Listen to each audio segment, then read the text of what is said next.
자, 오늘 함께 나눌 본문 말씀 누가복음 2장 7절 말씀이에요. 오늘은 그림 위에다가 살짝 얹어서 말씀을 적어놨어요. 주보에 그렇게 되어 있고요. 앞에 화면이 잘 보이시면 뭐든지 잘 보이시는 걸로 보시면 됩니다. 우리 같이 한 목소리로 봉독하겠습니다. 첫 아들을 낳아 강보로 싸서 구유에 뉘었으니 이는 여관에 있을 곳이 없음이로라. 아멘. 오늘 말씀 제목을 구유에 눕다 이렇게 했어요. 구유가 뭔지 어른들은 아실 것 같은데 모르는 어린 아이들도 있을 것 같아서 근데 또 여기저기서 듣고 알 것 같기도 하고요. 구유가 뭔지 아는 친구 있으면 한번 얘기해 볼래요? 구유. 예수님이 구유에 누웠어요. 구유가 뭐예요? 모르는구나. 알아도 모르는 척 해주는 것 같아요. 구유는 짐승들이 음식을 먹는 그 음식을 담는 주로 풀 같은 거가 되겠죠. 마구간이라고 했으니까 상상해 보면 말이 풀을 먹는 말밥통이에요. 조금 이렇게 올라와 있고 이렇게 파져 있으니까 어린 아기를 누일 침대 비슷한 모양이겠죠. 예수님이 태어나실 때 구유에 누웠대요. 왜 그랬대요? 아까 성경 말씀을 보니까 왜 구유에 누웠다고 돼 있었어요? 이유가 있잖아요. 그 본문 말씀에. 첫 아들을 낳아, 예수님이 첫 아들이에요. 강보로 싸서, 천으로 싸서 구유에 뉘었어요. 이는 왜냐하면, 이유가 뭐냐면 여관에 있을 곳이 없음이로라. 아니, 집 놔두고 왜 여관 갔죠? 지금 아기를 낳을 때가 돼서 다 이유가 있죠. 성경 말씀을 보면. 오늘 이 본문 말씀을 통해서 예수님이 나실 때에 좋은 자리가 아닌 구유에 누우셨다는 걸 한번 기억해 보려고 합니다. 자, 예수님이 태어나신 도시, 태어나신 타운, 맞춰볼까요? 예수님이 태어나신 곳은 어디예요? 힌트는 이제 목사님 배? 제 배요? 베들레헴이죠. 유대 땅 베들레헴에서 나십니다. 그럼 예수님을 사람들이 나사렛 예수라고 부르는데 나사렛은 뭔가요? 그건 자라신 곳. 그러니까 태어나신 곳은 베들레헴, 어려서부터 자라신 곳은 나사렛. 베들레헴에 왜 갔죠? 전부 다 호적 등록을 하라는 명령이 있어서 하필 그때 예수님이 나실 때. 그래서 아버지 예수님의 엄마의 남편인 요셉과 마리아가 베들레헴에 갔고요. 하필 그때 그곳에서 예수님을 낳게 된 거예요. 그래서 아기를 낳아야 되는데 묵을 곳을 찾다 못 찾았다. 그래서 겨우 찾은 곳이 말 구유가 있는 마구간. 원래 단어를 생각하면 꼭 마구간이라고 할 수는 없고 동물을 키우는 우리 정도로 이해할 수 있는 곳이에요. 그래서 이스라엘에 말이 있나? 이런 의심할 필요 없어요. 그냥 나귀를 메어놓는 그런 곳 정도로 이해하시면 돼요. 그 이야기죠. 그리고 이 베들레헴이라는 예수님이 태어난 곳에 굉장히 중요한 의미가 또 있는데 성경에 몇 번 나와요. 이 베들레헴이. 베들레헴은 큰 도시가 아니거든요. 작은 동네예요. 근데 유명한 인물이 있죠. 누구 생가가 여기 있게요? 이스라엘의 왕, 유명하고 위대한 왕, 하나님의 마음에 합한 자, 다윗 왕이 베들레헴 사람이에요. 다윗 왕은 유다 지파니까 이 베들레헴은 유다 지파의 도시구나 이렇게 기억할 수 있겠죠. 또 사사기가 아니죠. 사사기의 바로 뒤에 나오는 책 룻기에 보시면 남편들이 다 죽고 나오미와 룻이 어디로 가죠? 그 베들레헴이에요. 나오미의 본 고장. 떠나기 전에 유대 땅에 살았던 곳 거기가 베들레헴이에요. 유명하고 의미 있는 지역이라는 생각이 드네요. 그럼에도 불구하고 큰 도시는 아니고 조그만 도시. 룻기에 나온 이야기들을 한번 생각해 보면 베들레헴 사람들 인심이 어땠을 것 같아요? 나오미가 남편들 다 죽고 며느리 한 명이랑 고향 땅, 자기가 살았던 땅으로 돌아와요. 그 모습을 보면서 사람들이 너 나오미가 아니냐 뭐 이런 얘기하죠. 알아보죠. 알아봤는데 어떻게 해요? 그 뒤에 뭘 하는 내용이 없어요. 남편들을 다 잃고 옛 고향을 찾아서 왔는데 동네 사람들이 그냥 놔둬요. 이스라엘 사람들은 그러면 안 되거든요. 가까운 친척들이 돕고 동네 사람들이 돕고 이래야 되는데 좀 매정하는 느낌이 들어요. 생각해보면. 며느리 룻과 누가 결혼하죠? 보아스라는 사람이 결혼해요. 보아스가 그 집안의 빚을 갚아주고 도와줘야 하는 가장 가까운 친척이었던가요? 아니요. 더 가까운 친척이 있었는데 그 사람은 자기가 손해볼까봐 자기의 권리이자 의무인 가까운 친척을 돕는 것을 거부합니다. 포기합니다. 그래서 보아스가 돕는 거예요. 이 동네 좀 분위기 싸한 동네라는 느낌이 들어요. 베들레헴에 가면요. 여러분 성지순례 안 가보셨죠? 저도 안 가봤어요. 그래서 인터넷을 뒤져보면 성지의 모습과 설명들을 찾아볼 수 있어요. 예수님이 나신 그 말구유가 있던 그 집이다. 예수님 탄생터 위에 예수 탄생 교회가 있습니다. 베들레헴에 가면 교회가 있어요. 그 교회를 보면 뭐 여러 가지 특이한 점도 있고 재밌는 것도 있는데 예수님이 나신 자리가 어딘가 찾아다니면 안 보여요. 안내를 따라서 가면 지하로 내려간대요. 그러니까 교회 건물에 여기 구석에 지하로 내려가면 지하 동굴 같은 곳에 여기가 예수님 나신 곳입니다. 이렇게 안내를 해준대요. 우리가 알고 있고 우리가 이미지로 그리고 있는 거는 마국간 아닌가? 마국간이지만 마국간이 한국 사람들이 생각하는 것처럼 집이 있고 따로 있는 별채라고 생각하시면 안 되고요. 이스라엘 사람들의 집의 구조는 1층에 동물들도 키우고 이런저런 방들이 있고 위층이 있는 복층 형태로 요 시대에는 그런 모습이 많이 있었대요. 사람들은 위에 살고 밑에 동물 키우고 아마도 그 아래에 동물 키우는 곳에 요셉과 마리아와 태어난 예수님이 머문 게 아닌가 생각이 드는데 예수님 탄생 교회에 예수님이 나신 곳은 어디 있다고요? 지하 동굴 같은 데 있어요. 이상하다는 느낌이 드는데 이게 그 자리가 꼭 예수님이 태어난 자리다라고 믿지 않아도 상관없어요. 성지들이 대체로 그렇거든요. 진짜 여기가 그 자리일까 하는 느낌은 들어요. 근데 거기가 맞을 수 있다는 설명이 있는데 그 설명을 보니까 그 동네 살았던 이스라엘 사람들은 아까 얘기한 대로 방이 이렇게 하나, 둘, 셋, 넷 이런 형태의 집 그리고 그게 발전하다 보니까 2층이 돼서 위에 사람이 사는 형태가 됐는데 가난한 사람들은 집을 증축하는데 재료가 돈이 들어가잖아요. 그래서 그걸 못하고 처음 집 지을 때부터 그 베들레헴에 이 지하 동굴 같은 데들이 그런 지형이 많이 있었대요. 그 위에다가 집을 지어서 지하를 1층 모습으로 사용하고 1층을 위에 층 형태로 사용하는 그런 일들이 있었다고 해요. 그러니까 베들레헴에 만약에 가시면 예수 탄생 교회 성지가 진짜 예수님이 나신 곳일 수도 있다. 이런 정도 생각해 보시면 될 것 같아요. 우리가 아는 예수님의 탄생 얘기, 예수님이 태어나시고 뭐 여러 가지 생각나시죠? 뭐뭐 생각나세요? 예수님 태어난 얘기. 예수님 태어나기 전에 누가 알려주죠? 누가 알려줘요? 천사가 와서 알려줘요. 누구한테 알려줘요? 마리아한테 알려줘요? 요셉한테 알려줘요? 그거 다 나와요, 성경에.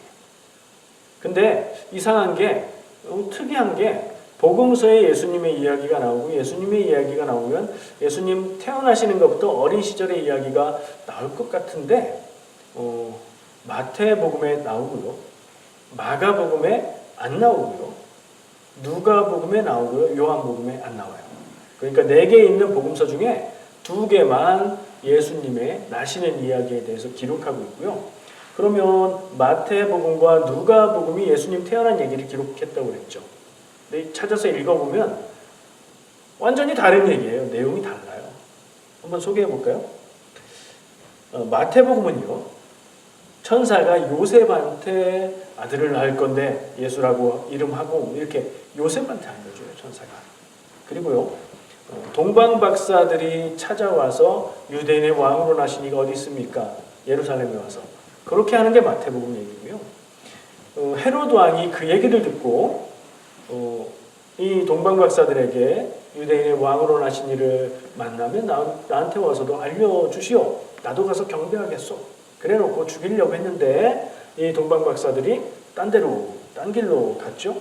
그래서 그 근처 지역에 있는 아기들을 다 죽여라. 유아살해 명령을 내리는 얘기가 또 마태복음의 얘기예요. 그래서 어떻게 하죠? 이집트로 피신하라는 하나님의 계시를 받고 이집트로 갔다가 다시 나사렛으로 가서 예수님이 어린 시절을 보내게 되는 내용이 마태복음의 내용이에요. 그럼 누가복음은 어떻게 다르냐? 마리아한테 천사가 알려줍니다. 마리아한테 너가 잉태해서 임신해서 아들을 낳을 건데 이름은 예수다. 이거는 성령으로 된 일이다. 이렇게 마리아에게 알려줘요. 그리고 세례 요한 얘기가 많이 나와요. 사실은 누가복음은 처음부터 예수님 얘기가 아니라 세례 요한 이야기로 시작을 해요. 그리고 예수님이 잉태된 이 예언을 들은 마리아는 엘리사벳, 세례 요한의 엄마, 그리고 마리아의 친척이었다고 기록이 되어 있어요. 그 집에 찾아가서 3개월 동안 같이 있었다. 그렇게 나오고요. 호적을 등록하라는 명령이 있어서 본적지인 베들레헴으로 갔다. 오늘 본문 말씀 누가복음 얘기잖아요. 그렇게 이야기가 진행되는 게 누가복음이고요. 거기서 여관이 없어서 예수님이 구유에 누웠고, 그리고 천사들이 목자들에게 알려줘요. 유대인의 왕으로 나시니가 저기 났다. 그래서 목자들이 와서 예수님을 경배하죠.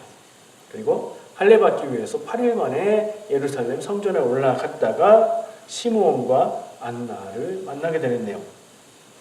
그리고 또 이어지는 내용이 12살 때 성전에 갔었고 예수님은 엄마 아빠 안 따라오고 내가 여기 있어야 될 줄 모르셨습니까? 뭐 이런 얘기하는 거. 이게 누가복음의 내용이에요. 예수님의 어린 시절에 다른 일들을 다르게 기록해놨죠. 근데 묘하게 이 두 개를 쫙 합해도 전혀 모순이 안 되고 합해질 수 있어요. 천사가 요셉한테 얘기해주고 마리아한테 얘기해주고 둘 다 얘기해주면 되잖아요. 잘 합쳐지는 이야기가 되기도 합니다. 오늘 본문 말씀인 누가복음 2장 7절을 보면요. 아주 짧은 문장, 간단한 문장이에요. 아기 예수가 베들레헴에서 태어나게 된 이유를 설명해주고 거기서 태어났고 구유에 눕혀졌다. 방을 찾으러 다니고 고생했다. 그런데 못 찾, 이런 내용은 없어요. 그런데 상황이 베들레헴에서 예수가 태어났는데 구유에 누웠다라고 짧게 말한 이 이야기 속에 그런 얘기들이 다 그려지죠. 그리고 그 뒤에 이유는 여관에 누울 곳이 없었기 때문이다. 숙소를 못 구했다는 얘기예요. 아마도 베들레헴에 호적하러 온 사람들이 많았을 거고 있던 숙소들은 이미 다 찼을 거고 집에서 빌려주는 방들도 다 차서 그래서 자리를 찾지 못한 것이 아닌가 이런 짐작은 하게 돼요. 이 누가복음 2장 7절 짧은 내용을 바탕으로 해마다 세계에 많은 교회들이 하는 연극이 있어요. 여러분들도 기억나실 거예요. 본 적 있으실 거예요. 빈방 있습니까? 라는 제목의 연극을 많이 하죠. 제가 좀 찾아보니까 우리가 기억하는 빈방 있습니까? 주인공은 덕구라는 이름이에요. 한국판이니까 한국에서 하는 연극인데 학교에서 그 성극, 예수님 얘기를 성극으로 하는데 좀 덜 떨어진, 조금 모자란, 애는 참 착한데 약간 모자란 아이가 있어서 네가 긴 대사를 소화하기 무리다. 그러니까 대사가 제일 짧은 여관 주인을 해라. 얘기 다 아시죠? 여관 주인이 그 요셉이 막 방을 찾으러 오면 방이 있나요? 그러면 빈방 없어요. 이렇게 하면 되거든요. 요 대사만 하면 되는데 얘가 그걸 못해서 막 울먹울먹 하면서 제 방을 쓰세요 막 이랬다는 연극이잖아요. 기억나시죠? 그게 빈방 없습니까 연극인데 지금까지도 매년 한국에서 계속 공연을 하고 있대요. 이 이야기의 근거가 되는 스토리가 미국에서 있었던 얘기라고 전해집니다. 1960년대. 이 연극은 1980년에 시작을 했고요. 이 이야기는 1960년대에 미국에 있는 어느 학교에서 그 이야기가 실제로 있었던 얘기라는 거예요. 그 여관 주인 역을 맡아서 자기 방에 와서 자면 된다고 했던 그 아이의 이름은 아이가 아니겠죠. 저보다 나이가 훨씬 많네요. 월리스라는 사람이래요. 한번 상상해 보세요. 그런 모습으로 진짜 학교에서 연극을 하는데 대사를 빈방 없어요. 해야 뒤가 진행이 되는데 아니요 방이 있어요. 오세요. 내 방에서 자면 돼요. 뭐 이렇게 했다고 상상해 보세요. 연극이 진행이 될 수가 없었겠죠. 연극은 거기서 막을 내렸대요. 근데요 사람들이 그 순수한 마음으로 손님을 맞고자 했던 예수님과 그 부모들을 자기 방으로 오라고 했던 그 월리스 이야기 주인공의 마음에 감동받아서 막이 내려진 뒤에 모두 다 기립박수를 쳤다고 하죠. 그리고 이 얘기가 전해서 계속해서 미국에서 돌고 돌아서 소문으로. 그래서 진짜 확인하기도 어려워요. 찾아도 그 지역이 어딘지 걔는 누군지 지금 살아있는 이런 기록이 없어요. 미국에서도 소문으로 이 이야기가 성탄절마다 이야기가 됐고요. 많은 사람들에게 감동을 줬고요. 그 이야기를 1980년에 한국에서 신문에 소개했대요. 그걸 보고 연극을 만들어서 지금까지 공연을 하고 있다고 하죠. 예수님 이야기, 그리고 예수님이 태어나신 이야기, 복음서 4개가 다 기록하지 않고 복음서 2개만 기록하고 있는 얘기. 예수님이 나신 얘기는 왜 중요할까요? 재미있어서요? 놀라운 이야기가 있어서요?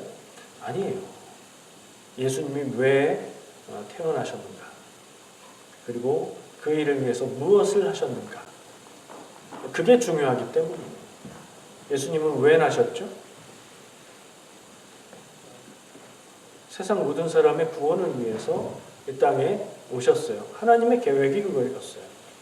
사람들이 이렇게 해도 저렇게 해도 아무리 해도 스스로 하나님에게 이를 수 없는, 스스로 구원할 수 없는 모습임을 아시기 때문에 사람을 구원하시려고 하나님이 사람으로 오신 것, 그것이 예수님의 태어나심이고 목적은 사람의 구원이고 그것을 위해서 무엇을 하셨어요? 태어나신 거에 반대. 죽으셨어요. 십자가에 죽으셨어요. 죄가 없으시지만 십자가에 죽으심으로 그 생명을 주심으로 죄 있는 다른 사람들의 죄를 사하시는 일을 하러 오신 거예요.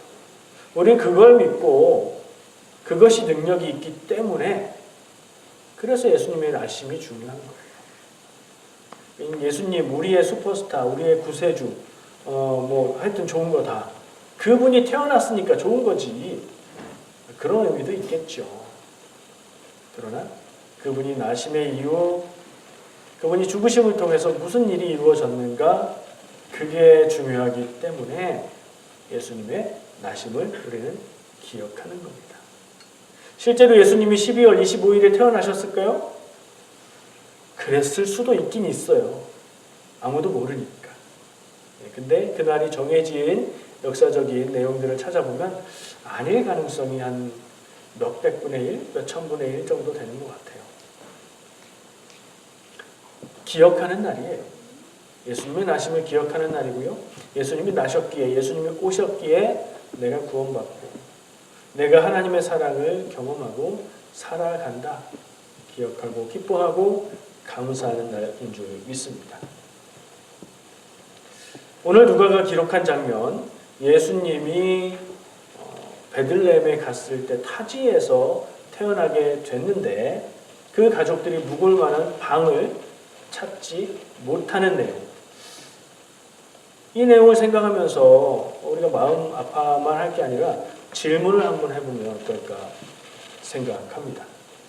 한번 스스로 질문해 보세요. 지금 세상에 캘거리에 예수님이 나신다면, 상상이니까요. 마리아와 요셉이 만삭인 상태로 캘거리에 볼 일이 있어서 왔다가 예수님이 태어나신다면 어떤 일이 일어날까? 누가복음도 마태복음도 예수님이 나실 때 아무도 몰랐다고 그런 의도로 기록을 하고 있습니다. 캘거리에 예수님이 나신다면 나는 알 수 있을까요? 바쁘잖아요, 우리 요즘에. 성탄절에 오신다면 아마 크리스마스 파티에 참석하느라 재미있는 시간을 갖느라 아니면 어제 파티에 참여해서 너무 재밌어서 오늘 피곤해서 모르지 않을까 하는 생각을 해봅니다. 만약에 예수님 상황처럼 만삭인 산모를 데리고 있는 남편이 우리 집 문을 두드린다면 어떻게 할까? 들어오라고 할 수 있는 여유가 나는 있을까? 사람에게도 못하는데 예수님을 맞이할 수 있을까? 뭐 이런 생각과 질문을 해보게 됩니다. 성경은 우리에게 아주 중요한 사실을 알려줍니다. 옛날이나 지금이나 사람들이 생각하는 수준, 사는 모습이 크게 다르지 않다는 사실을 말해줍니다. 무슨 얘기냐면요. 예수님 시대 얘기는 1세기의 이야기입니다. 1세기.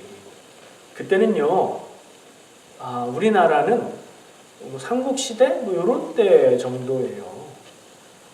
예수님 시대는 그런데 구약의 이야기는 1000년 이상 또 전의 이야기입니다. 지금부터 3000년, 2000년 전의 이야기들이에요. 근데 성경을 읽으면 이 사람들이 뭘 하는 건지 너무 어색하고 이해가 안 되고 막 그런가요? 옛날 일이라 이해가 안 되는 게 조금 있긴 한데 대략 알겠죠. 사람 사는 이야기이기 때문입니다. 근데 성경 속에 있는 사람들이 어때요? 참 답답해요. 예수님 나시는 것도 모르고 하나님의 마음도 모르고 하나님의 뜻도 모르고 막 우상숭배 계속하고 하나님이 구해주시면 그때 감사하다고 했다가 또 우상숭배하고 이스라엘이 그래요. 이스라엘의 이야기일까요? 그때나 지금이나 사람들 사는 모습은 크게 다르지 않고요. 그때 이스라엘 사람들이나 지금의 나나 또 별로 다르지 않아요. 하나님을 모르는 거 아니고 하나님을 알고요. 예수님도 알고 복음도 들어 알지만 내가 그걸 따라 사는 건 또 쉽지 않은 게 현실 아닌가요? 며칠 전에 유튜브 영상을 보다가 제가 깜짝 놀랐습니다. 여러분들 유튜브 영상 보세요? 유튜브 영상 중에 뭐 이런 거 저런 거 막 얘기하는 내용을 잘못 보기 시작하면 그런 내용만 나한테 추천이 떠요. 그래서 유튜브 보니까 뭐 이런 얘기가 나오던데 다른 사람은 다른 내용을 보고 있어요. 그걸 좀 기억하셔야 되고요. 저는 뭘 보고 놀랐냐면 그냥 뭐 특별한 거 아니고 영화를 소개해주는 그런 내용이었는데 크리스마스 영화를 소개했어요. 그러면서 마지막에 이런 말을 하더라고요. 그 영상 만든 사람이 그 말 그대로 제가 자막을 보면서 타이핑을 했어요. 아마도 크리스마스의 진정한 의미는 2000년 전에 태어난 누군가의 생일을 기억하는 게 아니라 바로 우리 곁에 있는 사람들, 그들의 사랑을 기억하는 날일지도 모르겠습니다. 느낌이 이상하죠? 여러분 충격 받으세요? 지금 충격이 막 땅 와요? 저는 좀 충격적이었어요. 아니 이 사람이 지금 우리는 교회에서 매년 예수님의 나심을 얘기하고 사람들을 향해서 여러분들이 기뻐하고 즐거워할 일이 아니고 예수님의 나심을 감사하고 기뻐하는 날입니다. 그게 크리스마스의 진정한 의미입니다. 이렇게 얘기하잖아요. 근데 이 사람은 교회 다니는 사람은 아니겠죠. 이 사람은 2000년 전에 태어난 어떤 사람의 태어남이 중요한 게 아니고 가까이에 있는 사람들, 가족들, 친구들, 사랑하는 사람들을 기억하는 날로 기억해야 되겠다. 이런 얘기를 하는 거였어요. 신앙적인 관점을 이렇게 빼놓고 얘기하면 감동적이기도 하고 교훈적이기도 해서 가슴이 뭉클하기도 하면서 신앙적인 측면에서 보면 그거 아닌데 싶어가지고 느낌이 이상하더라고요. 우리는 뭘 기억해야 될까요? 무엇을 생각해야 될까요? 크리스마스는 예수님의 나신 날이야. 그러니 예수님의 나신만 기억해야 돼. 굳이 그럴 건 없잖아요. 아까 그 사람이 한 얘기, 가족들, 내 곁에 있는 사람들, 내가 사랑할 사람들 생각하고 기억하고 더 사랑하는 거, 그것도 나쁘지 않잖아요. 대신 예수님의 나심을 기억하는 거 첫 번째, 그 다음에 내가 사랑할 사람들을 기억하고 더 사랑하는 거 하면 참 좋을 것 같다는 생각으로 그 당황스러운 감정을 저는 정리를 했습니다. 오늘 예수님의 나심을 생각해 봤습니다. 예수님은 인간을 구원하기 위해 나셨습니다. 초라한 모습으로 오신 게 분명합니다. 성경이 전하는 모습이 그래요. 그리고 예수님이 오신 이유, 그 사명, 자기가 하실 일을 다 감당하셨습니다. 나를 위해서 오신 것이고 세상에 하나님의 사랑이 필요한 사람을 위해서 오신 겁니다. 내가 하나님을 믿고 예수를 나의 구원자로 고백한다면 그 하나님의 사랑이 향하는 곳을 나도 바라보아야 하겠습니다. 내 마음을 하나님의 마음이 향하는 그곳에 써야 되겠습니다. 그리고 아까 기억한 대로 예수님 나심 의미를 생각해보고 내가 사랑할 사람들을 한번 떠올려보고 그 누군가에게, 사람마다 다르겠죠? 그 누군가에게 따뜻한 마음을 전하는 날 지내시면 좋겠습니다. 기도하겠습니다. 하나님 감사합니다. 오늘 예수님의 나심을 기억하며 예배합니다. 예수님이 무엇을 위해 오셨는가?